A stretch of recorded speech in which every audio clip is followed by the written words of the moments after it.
Bom, estava dizendo que hoje o caso clínico vai ser apresentado pelo Serviço de Endócrino do Hospital Escola da Universidade de Pelotas. É um homem de 50 anos com metanefrinas e catecolaminas alteradas e pelo que uma dúvida de onde estaria o tumor, né? As apresentadoras são a Isabela de Macalhães Trindade e a Isabelle Moraes da Lasta, orientadas pelo Givago. Então podem começar aí, meninas, tenham a bondade. Matheus, só vou pedir para o pessoal que está apresentando fechar o microfone, senão fica dando interferência. Tá, A quem não estiver apresentando, por favor, feche o microfone.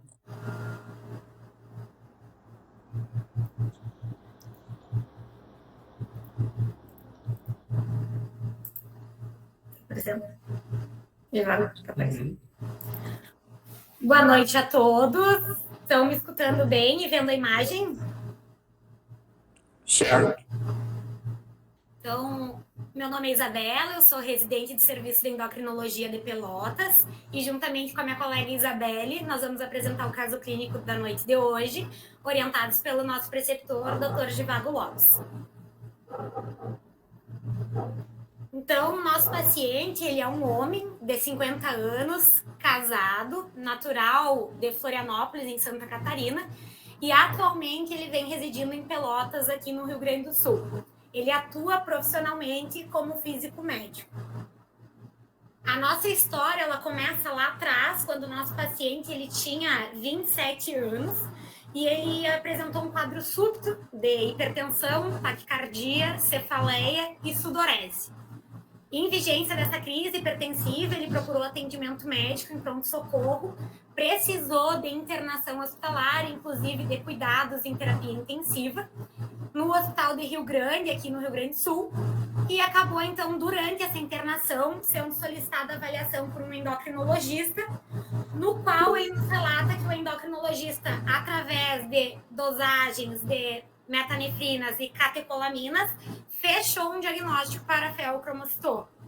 O paciente ele nos conta que ele tinha feito, então, na ocasião da internação e ao longo desse período que ele veio até a gente, diversos exames de imagem à procura de algum sítio tumoral, tanto aqui no Rio Grande do Sul, chegou a fazer em centros como São Paulo e Curitiba, e todas as imagens, então, negativas para um tumor que pudesse ser secretor, então, de catecolaminas.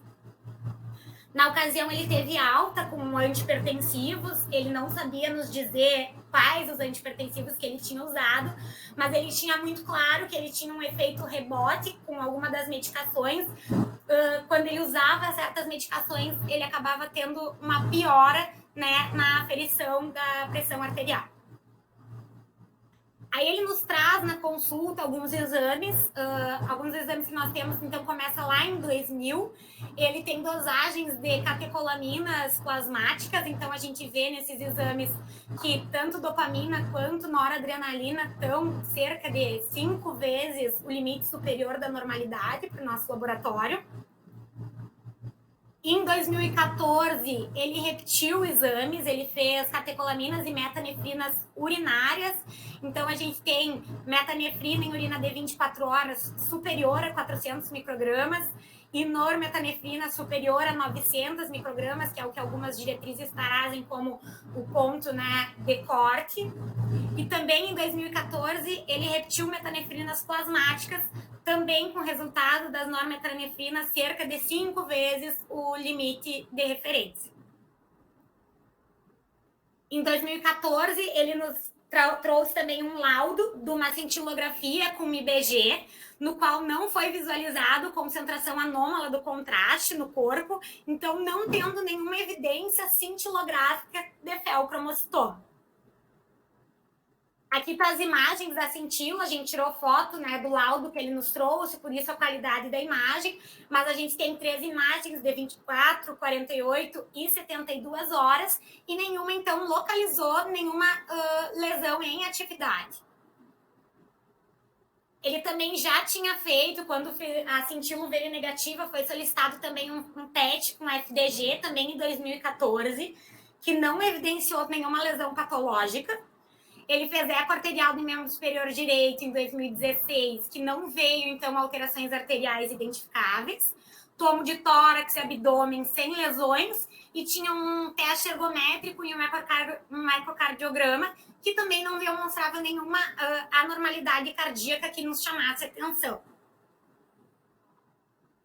Em 2018, né, ele seguia fazendo essas investigações, porque ao longo desse período ele fazia internações por crises hipertensivas, e aí seguiam fazendo pedidos de imagem. Um deles também foi o PET com FDG repetido em 2018, e também não se identificou área com atividade metabólica celular anormal.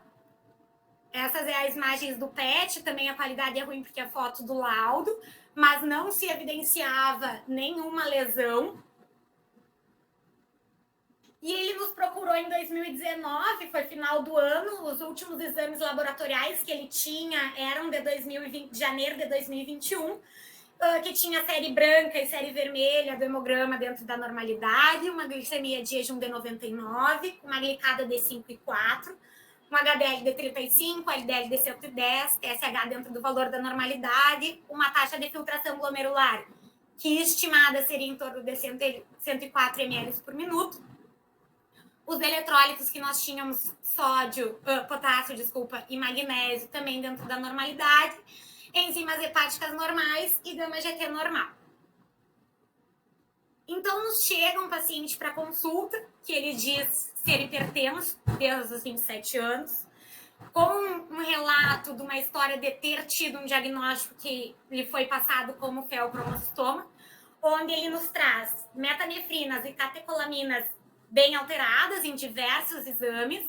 Ele tinha história de ter tido, então, hipertensão, taquicardia e cefaleia, hospitalizações recentes por picos hipertensivos. Ele nos trouxe laudo e notas de alta, de internações, atendimentos em TS, que ele precisou, então, recorrer devido a esses picos hipertensivos, e diversos exames de imagem que não mostravam nenhum sítio tumoral. É um paciente obeso grau 2, ele nega tabagismo, etilismo e uso de drogas ilícitas. E no momento da primeira consulta, estava em uso de um alfa-bloqueio, usando doxazosina de 2 mg por dia.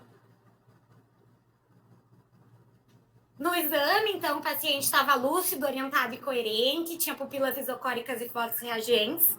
Na tireoide, palpação era simétrica, móvel, fibroelástica, nenhum nódulo palpável e nenhum bócio evidente. A ausculta cardíaca e pulmonar dentro da normalidade. A pressão arterial foi aferida, então, nos dois membros, mantendo uma sistólica de 140 e uma diastólica de 100. Peso de 119,9, que para a altura ele configurava um IMC de 35,92, uma circunferência abdominal de 120 centímetros, e nas extremidades tinha pulsos palpáveis, simétricos, e nada que nos chamasse a atenção também a ectoscopia. Nessa primeira consulta, a gente refez o pedido de metanefrina e catecolaminas plasmáticas, solicitamos novas ressonâncias de crânio, abdômen e tórax, e buscando nas referências, a gente também, buscando um exame que talvez pudesse ser um pouco melhor do que ele já estava fazendo, solicitamos um PET com galho, na possibilidade de ter alguma lesão metastática que algum outro exame não pudesse ter visto. O paciente só retorna em julho de 2022, nos contando que ele consultou com um nefrologista em Porto Alegre, que iniciou levanlodipino de 5 mg e succinato de metoprolol de 25. O paciente ele não tolerou associar o metoprolol à doxazosina, que ele já vinha usando, né? Quando ele fez essa combinação, então, ele apresentou uma nova crise hipertensiva. E aí, então, em virtude disso, o próprio paciente suspendeu as duas medicações e ficou apenas em uso de levanlodipino até retornar em julho. Na consulta, ele estava com uma sistólica de 190, nos trouxe as ressonâncias de crânio, pescoço, tórax e abdômen, que não tinha nenhuma alteração para lesão. E nós ainda estávamos aguardando o PET com galho, as metanefrinas e catecolaminas, porque o paciente ia realizar com convênio, então estava demorando a liberação desses exames. mas nós optamos por iniciar um alfa-bloqueador, né, de ação prolongada, numa tentativa da gente. Ele também referia que quando ele estava só em uso da doxazosina, ele fazia quadros de hipotensão postural. Então, numa tentativa de reduzir essas hipotensões. Em outubro de 2022, o paciente disse que procurou a medicação que nós prescrevemos e não encontrou, cessou por conta própria o levanlodipino e retomou o uso de doxazosina 2mg. O paciente ele tinha um cognitivo, assim, era intelectualmente conseguir entender a patologia que ele tinha, né? E por trabalhar, ele trabalhava dentro de um hospital, então ele trabalhava a maior parte, né, ficando em pé, precisava se afastar do serviço porque ele tinha quadros recorrentes de hipotensão postural. Ele tinha um quadro bem ansioso também relacionado com o quadro clínico. Então, em virtude disso, a gente optou por manter a doxazosina e a gente levantou a hipótese da gente poder estar pensando também associado, né, a ter uma hipertensão lábio. Então, a gente iniciou um inibidor da recaptação de serotonina, o escitalopram de 10mg, e seguíamos aguardando o PET e os exames laboratoriais. Logo após a nossa consulta, em outubro, o paciente precisou de uma nova internação no hospital aqui em Pelotas, com nova crise hipertensiva. No momento da admissão, ele estava com uma PA de 180%, taquicárdico.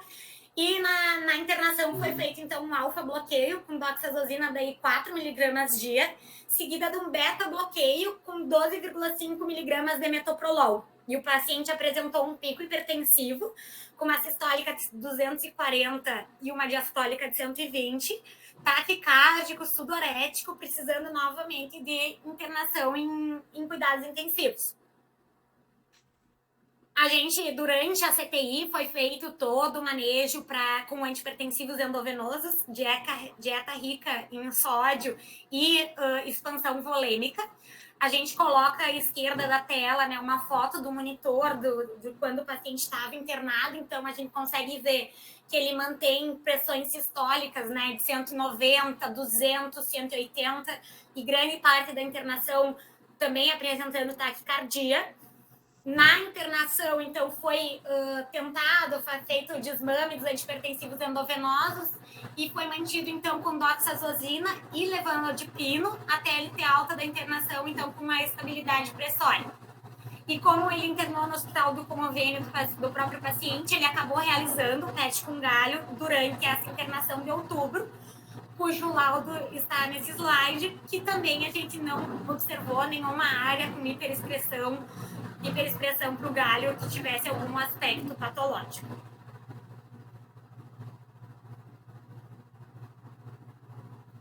Logo após a internação, então, o paciente ele volta usando a doxazosina 4mg e o levanlodipino 5mg por dia, e era mantido ainda o escitalopram de 10. Na consulta, a gente fez medição de pressão, decúbito e ortostatismo, mantendo 120/80, mas o paciente tinha queixa de hipotensão postural, teve uma queda importante entre essa alta hospitalar e a consulta que ele retornou, inclusive com fratura de face, corte no lábio. E em virtude disso, então, a gente optou por reduzir a doxazosina para 2mg, mantivemos o levanlodipino e o escitalopram. Nesse ano, o paciente volta ansioso, com um quadro preocupado, porque ganhava peso e não conseguia realizar atividade física que antes ele fazia, por causa dessas questões de fazer hipotensão e hipertensão. A gente optou por iniciar, então, semaglutida na dose gradual, conforme as recomendações, até chegar a 1mg por semana. O paciente não tinha nos trazido novas metanefrinas e catecolaminas, a gente refez o pedido e acrescentamos, então, atividade de renina e aldosterona plasmática, e pedimos também uma metoxitiramina, pensando na possibilidade da gente estar falando de um tumor que tivesse uma hiperexpressão para dopamina, né? Esse exame não foi autorizado pelo convênio, mas em junho, agora no mês passado, o paciente retorna com atividade de renina plasmática e aldosterona dentro dos valores da normalidade. Nós também havíamos pedido um sulfato de 10, está no limite inferior, mas nada que nos preocupasse. E traz novas metanefrinas e catecolaminas urinárias na urina de 24 horas. A gente segue aguardando as plasmáticas, mas a gente tem que agora as metanefrinas e catecolaminas urinárias estão dentro do valor da normalidade. Nós conversamos com o paciente, no passado ele relata já ter tido alguns exames de metanefrina e catecolaminas plasmáticas e urinárias também dentro da normalidade e aqueles exames bem alterados que a gente já mostrou no início da apresentação. Então, agora a gente fica pensando, né, o que a gente tem na nossa frente? Um paciente hipertenso que precisa de múltiplas internações por hipertensão, que quando a gente associa um alfa-bloqueio, ele faz hipotensão postural, quando a gente inicia um beta-bloqueador, ele faz uma hipertensão rebote. Ele tem exames de metanefrinas e catecolaminas previamente alteradas, e ele já fez diversos exames de imagem, no qual a gente não acha nenhum sítio para tumor. Então, nós teríamos um feocromostoma, mas a gente já vasculhou a adrenal e não achamos nada. Talvez um paraganglioma, que a gente também já vasculhou possíveis outros sítios e não vimos nada. Ou será que o nosso paciente tem uma hipertensão paroxística? Boa noite. Então, a revisão do caso de hoje vai ser baseada nas nossas 3 principais hipóteses diagnósticas. Então, começando com o feocromostoma, a gente sabe que é um tumor secretor de catecolaminas que surge na medula adrenal e está presente em cerca de 85 a 90% dos casos.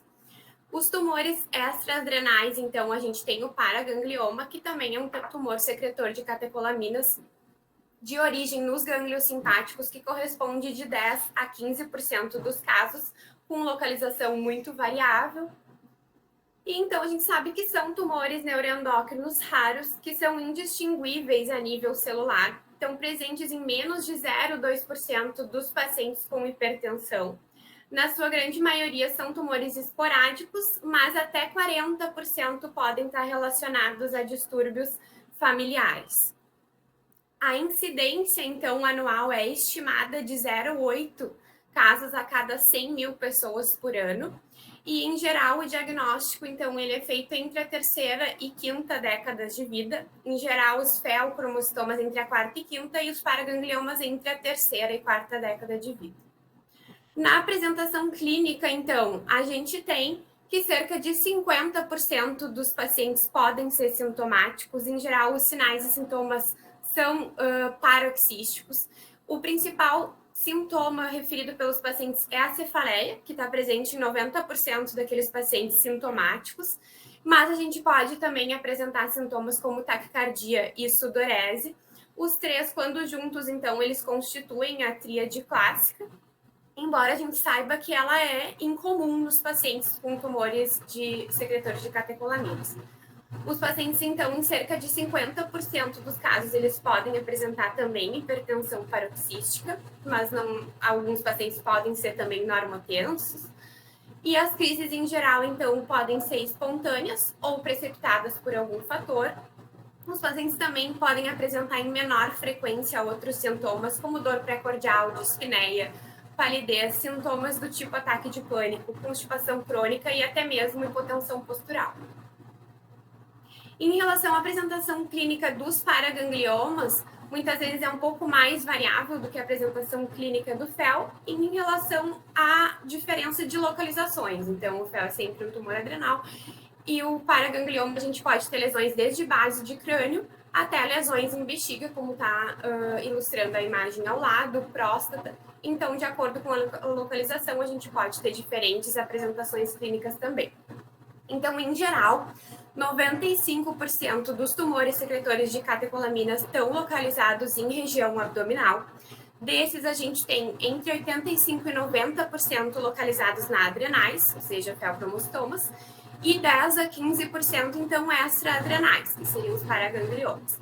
Dentre os paragangliomas, mesmo assim, a grande maioria, cerca de 75%, tem localização intraabdominal.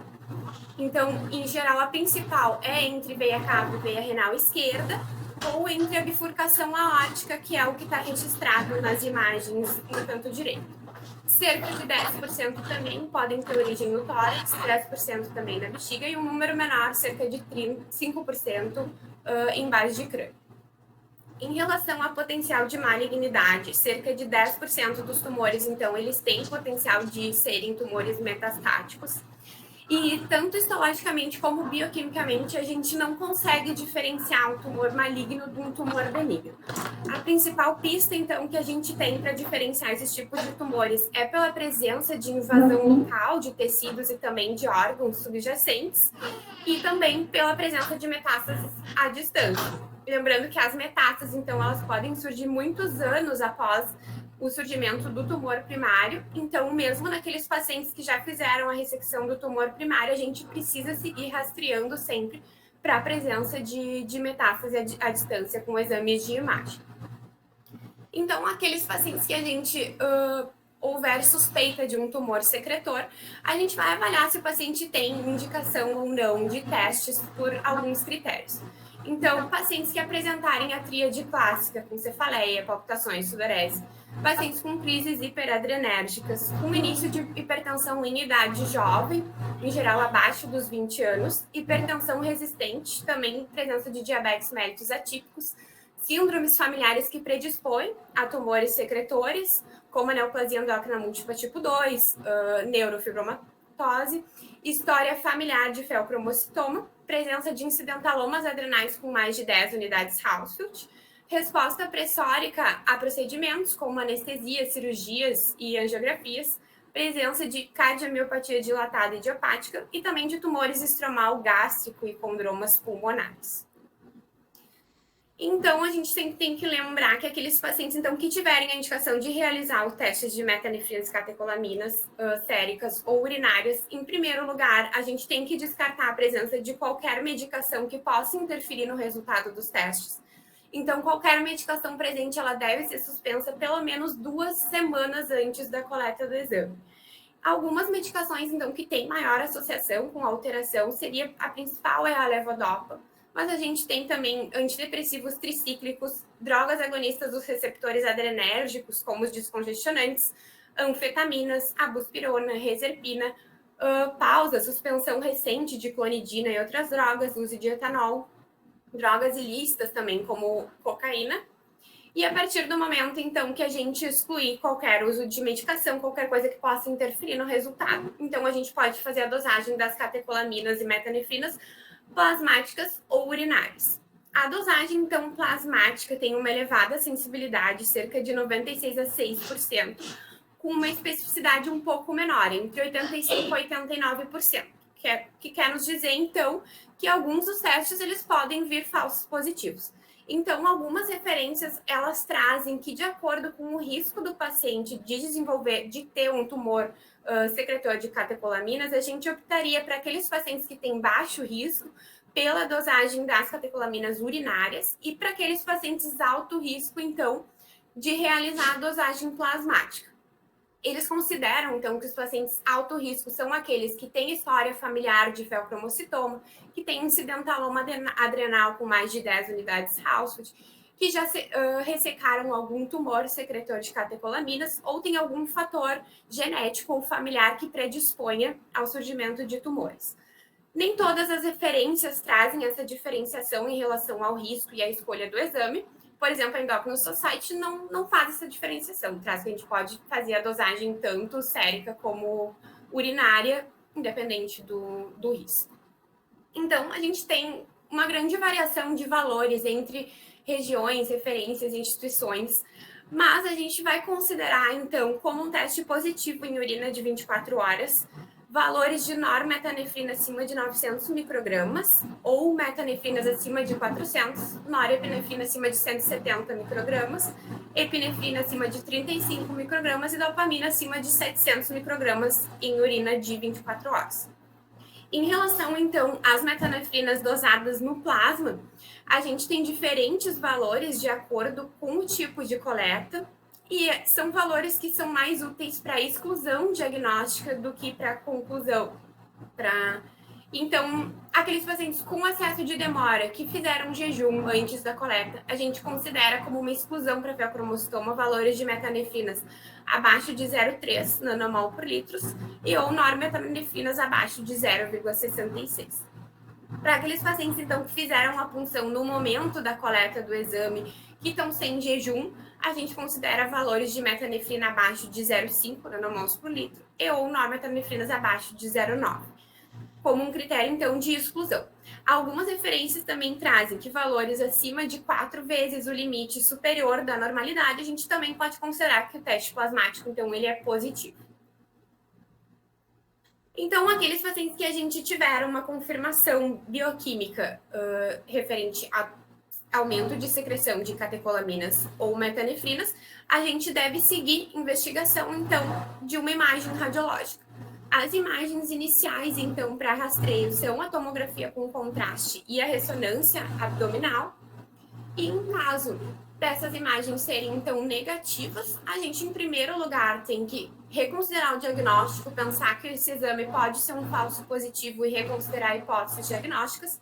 E se mesmo assim houver a suspeita de um tumor secretor de catecolaminas, a gente vai prosseguir a investigação com outros exames de imagem.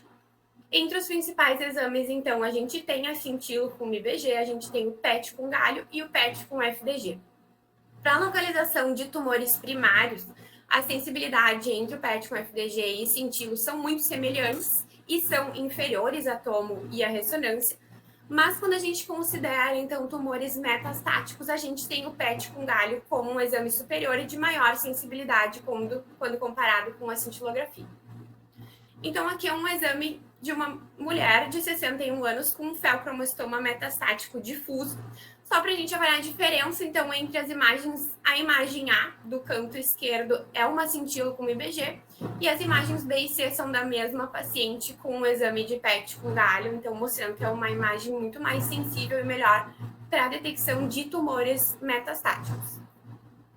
Então, resumindo o que eu falei até agora, aqueles pacientes que a gente tiver a suspeita de um tumor secretor de catecolaminas, a gente, em primeiro lugar, vai descontinuar qualquer medicação, qualquer coisa que possa interferir no resultado da dosagem urinária ou plasmática. Caso essa dosagem seja positiva, a gente vai prosseguir a investigação, então, com exames de imagem, que seria a tomografia e a ressonância abdominal. No caso de exame negativo, a gente vai reconsiderar o diagnóstico.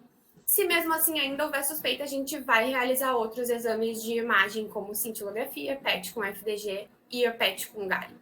No caso desse tumor ser encontrado, todos os pacientes, tanto com fel como paraganglioma, a gente deve considerar os testes genéticos por poder ter associação em 40% dos casos com alterações genéticas.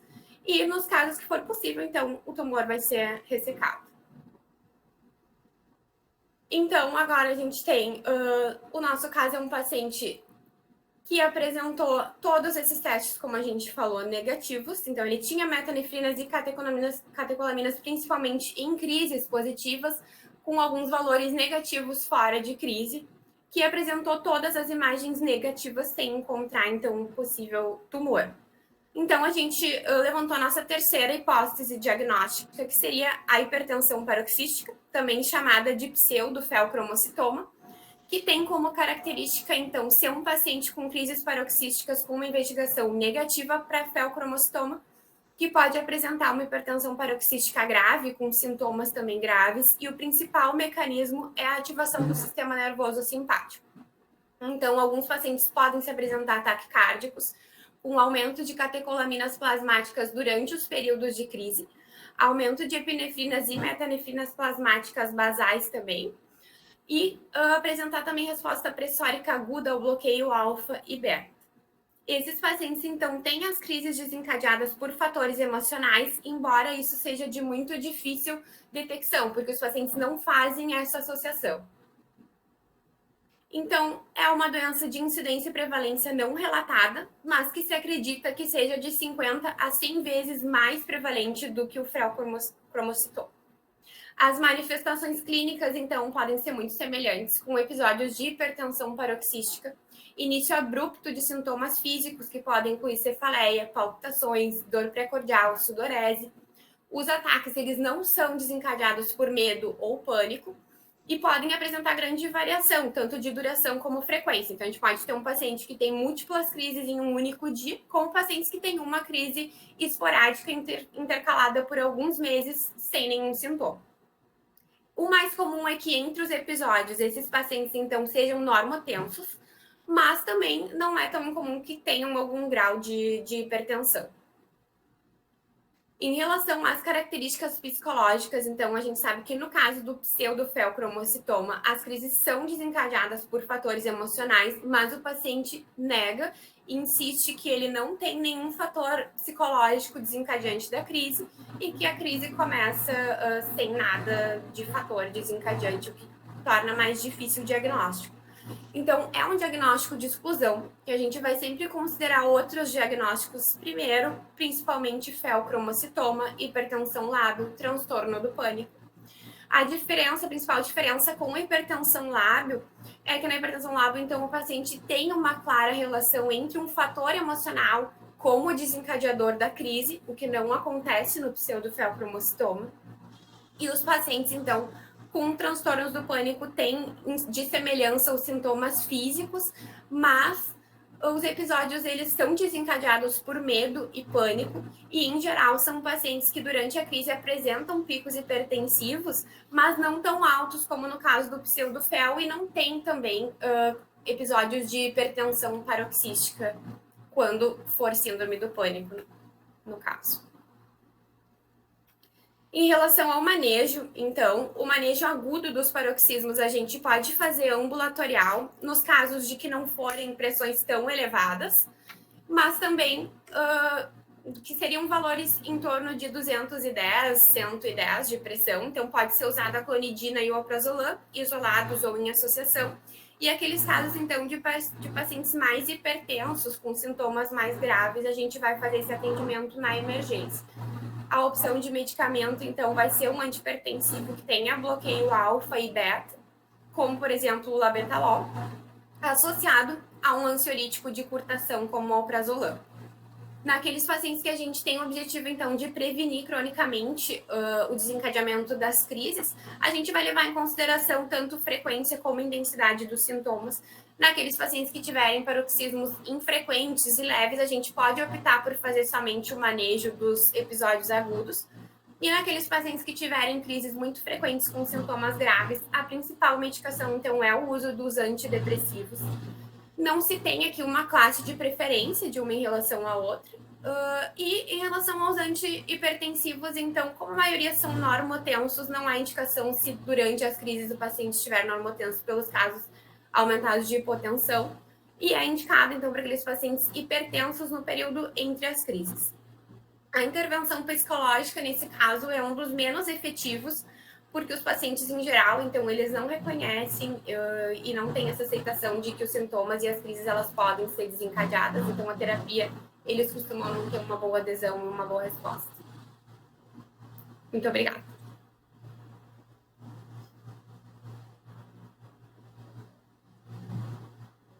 Obrigado, Isabela. Agora estamos abertos às perguntas e questionamentos.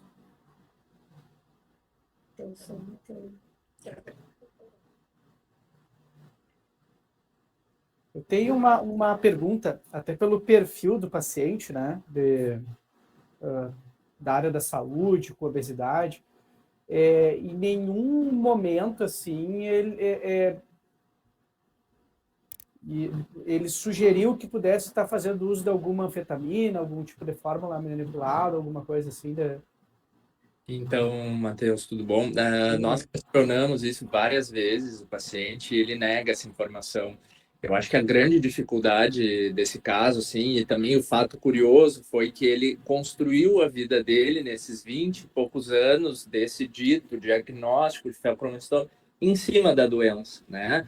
Então, esse paciente, ele vinha nas consultas geralmente com a familiar, com a esposa, né? E todos traziam aquela angústia em relação a esse diagnóstico. E ele tinha certos benefícios em relação a isso, né? Então, ele tinha uma doença que a princípio existia, que nunca tinha encontrado o tumor, né?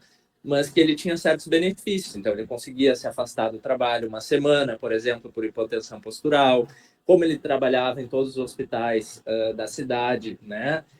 Ele conhece muito bem as imagens, né? Então ele trouxe isso muito bem construído, assim. E ele negou a todo momento, tanto ele quanto a esposa, assim, que foi chamada em um momento particular, assim, para questionar o uso de alguma outra substância, assim, e ele sempre negou, assim, nunca foi nos dito isso, se haveria esse uso, sempre negado.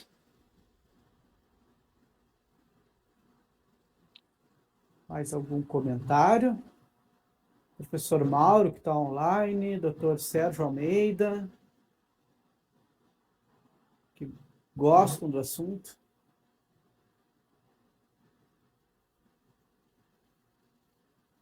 Esse paciente ele foi discutido assim amplamente na equipe toda, né? E a gente sempre revisa e na verdade o diagnóstico mais provável foi como pseudofelcromocitoma mesmo, assim, pela ausência de imagens, né? Não existe nada ali que possa ser investigado. E agora é um trabalho difícil convencer também o paciente dessa situação, né? Que ele não tem esse diagnóstico que ele comprou e a família inteira e muitos profissionais de saúde, né? Compraram de felcromocitoma há 30, 20 e poucos anos, né? Complexo. Essa aqui vai ser a dificuldade. O tratamento agora é outro capítulo da novela, né?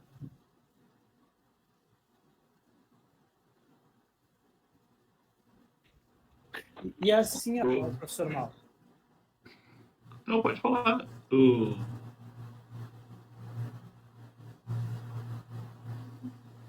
Vocês estão me ouvindo? Sim, ouvindo.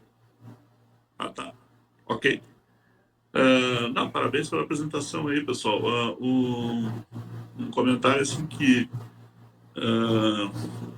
é aquela coisa em endocrinologia que é dizer que a pessoa não tem uma doença rara. É sempre uma dificuldade diagnóstica, né? O valor preditivo negativo desses exames todos que a gente utiliza na prática, eles são complexos às vezes, né? Então, negar, né? Excluir uma doença rara é sempre uma dificuldade, né? Mas no caso aqui, hoje, uma coisa importante é o nível que as metanefrinas alcançaram também, né? Eu vim interromper um pouco a apresentação aqui, né? Mas esse paciente nunca teve um quadro progressivo de continuidade, digamos assim, progressivamente elevada de catecolaminas ou metanefrinas, e mesmo os picos nunca foram valores muito elevados. Né? Não sei qual foi o maior valor que vocês observaram assim, ao longo do tempo. Aí. 1.200. A gente tem ali, acho que foi metanefrina, né? As metanefrinas já chegaram a 1.200 ali, que foi o último exame, acho que era de 2014, né? Dele. Não era nem o último. Ele tinha um histórico. Isso, urinária 1.216. Ele trazia essa informação de que tinham vários, né, testes alterados. Os principais e com maior nível, segundo ele, eram da época da faculdade, que foi quando ele internou no Hospital Universitário ali da FURG, em Rio Grande, onde foi feita essa avaliação endocrinológica na época, não sei nem quem era o colega que estava lá 20 e poucos anos atrás, e que fechou o diagnóstico, né? Mas era isso, são valores sempre, os que a gente teve acesso, positivos ali, sempre estáveis, nunca em níveis progressivos, assim. E houve uma grande dificuldade de fazer, doutor Mal, com que ele trouxesse também esses exames para consulta, né? Então, nós havíamos pedido várias vezes, então, desculpa, é que o plano não autorizou algum dos exames, né? A metanefrinas no plasma não autorizou. Aí ele veio com as metanefrinas e catecolaminas na urina, que foi aquilo ali que a gente teve acesso por último agora. Sim. Mas acho que muitos anos atrás, o que foi feito foram dosagens de ácido vanilmandélico, né? O DMA na urina, né? Provavelmente não tinha as metanefrinas ainda, né? Então eram métodos diagnósticos bastante piores do que tem hoje, né? Que tem um valor preditivo positivo alto, quando o valor é assim, muito elevado, né? O ácido vanilmandélico, no caso, o método colorimétrico, que se usava muito no passado, mas ele é bem primitivo, assim, do ponto de vista diagnóstico, né? Ele exclui né? Vai dar normal em muita gente, vai flutuar também de acordo com a metabolização, etc. Um paciente com feocromostoma vai ter uma progressividade da doença, né? E a outra coisa que é interessante hoje em dia é que né, a coisa de identificar o fel que pode ter risco de ser maligno, quase como regra, a gente deve fazer uma imunistoquímica das SDHA e SDHB, né, aquela succinato desidrogenase ali, que quando a enzima ela está mutada, a imunistoquímica vai dar negativo. Porque como a enzima está diferente do que é o normal, a gente vai ter um feocromostoma onde a imunistoquímica vai dar negativo. Isso não tem valor preditivo positivo, assim, completamente 100%, mas é um indicador, assim, que eu diria que hoje é importante mesmo num fel isolado, né? A gente fazer a imunistoquímica, porque se ela dá negativo, esse paciente tem um risco maior de ter um fel maligno depois, né? Sim. E o outro comentário que eu chamo a atenção é a questão dos paragangliomas, né? A gente tem visto muitos paragangliomas diagnosticados no passado, assim, terem sido operados por cirurgiões, assim, porque tinham um nódulo cervical, alguma coisa assim, e depois de muitos anos eles aparecem com metástases. E metástases graves, às vezes, né, porque eram paragangliomas malignos, né? E nesses pacientes, a metoxitiramina urinária também é um outro metabólito a ser pesquisado, que os pacientes não vão fazer, às vezes, esses quadros paroxísticos, mas vão ter outros comemorativos ali, onde tem esse outro derivado, né, da cascata ali de produção dos catecolaminas alterados, né? Eu chamo a atenção do paraganglioma porque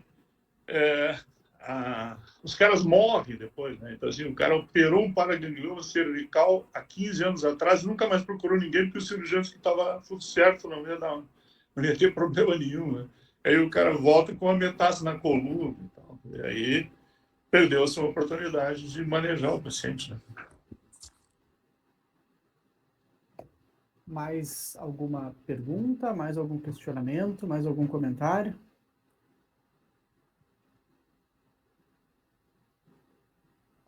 Matheus, tudo bem? Eduardo? Oi, diga, Eduardo. Não, primeiro eu quero assim, parabenizar a Isabela e a Isabelle pela apresentação. Slides bem feitos, cronologia fácil de compreender, né? Um caso comprido, cheio de altos e baixos. Então, uma apresentação, assim, eles realmente estão de parabéns. Eu acho que o que mais fica desse caso é que a gente sempre tem que trazer a epidemiologia com a gente. Então, é importante a gente, dentro da endocrinologia, falar de um diagnóstico que lembra que tem tudo para ser um fel, e a gente, muitas vezes, com o viés do olhar endocrinológico, quer que seja um fel, né?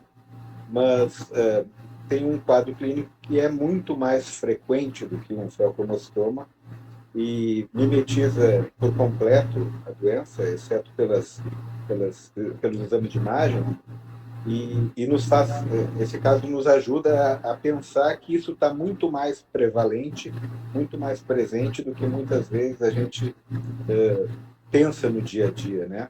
É um diagnóstico que, apesar de exclusão, ele é mais frequente do que o diagnóstico de fel.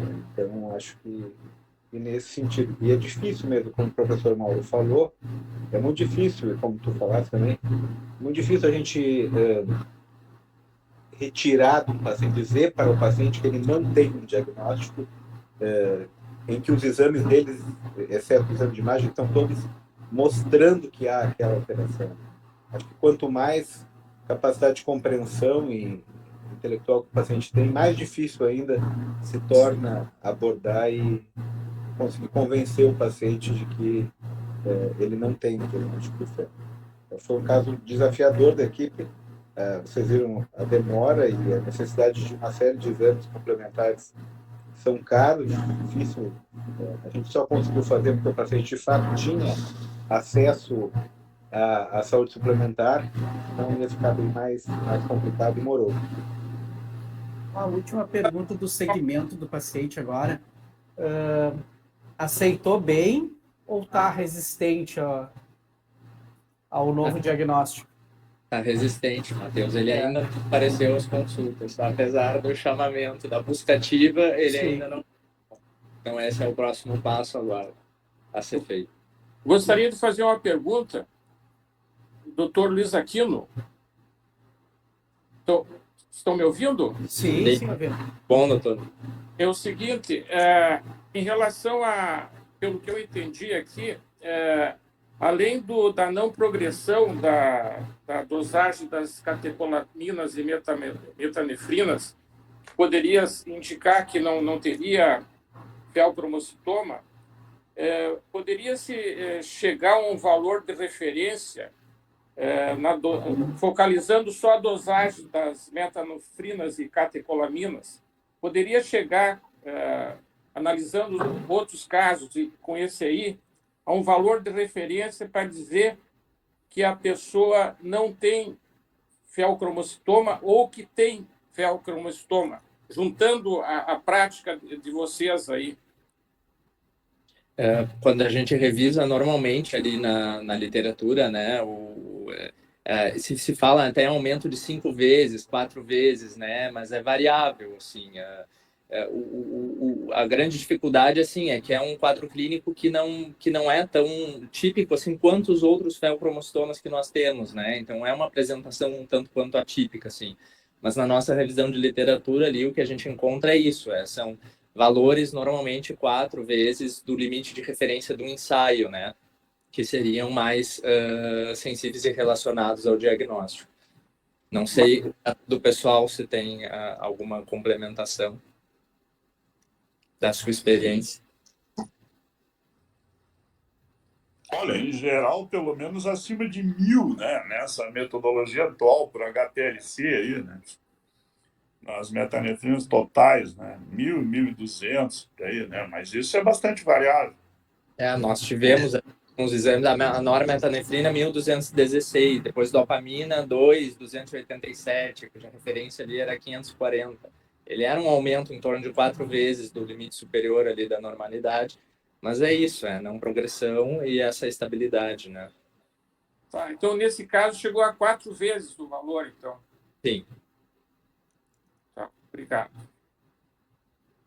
Pessoal, então estamos nos aproximando do final da nossa... Agora me perdi, eu acho que a quarta atividade do ciclo, né? É isso aí. Agradecendo novamente a Isabela e a Isabelle e o Givago, toda a turma lá de Pelotas, por ter nos proporcionado essa discussão aí. Bem legal a chamada que vocês fizeram, porque induzido também a gente a pensar que fosse outra coisa, né?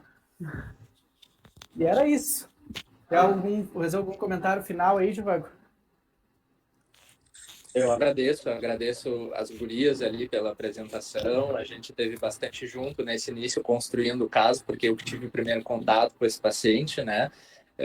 Mas está todo mundo de parabéns e é sempre muito agradável estar na presença de vocês aqui nessa atividade, que é sempre enriquecedora. A gente sempre aprende muito. Muito obrigado. E um último aviso, essa reunião também, mais uma vez, foi totalmente online, que a gente está em umas obras de reforço estrutural lá na SBRS, a Arituza sabe bem disso, né? Esperamos que nos próximos dias a nossa sede seja devolvida e a próxima a gente possa voltar para o formato híbrido ali, para poder receber todo mundo lá com o tradicional lanchinho Coca Zero, né? Muito Coca Zero e um cafezinho bem quente. Então tá. Boa noite, pessoal. Até mês que vem. Boa noite para todos. Obrigada pela participação. Tchau, tchau. Tchau.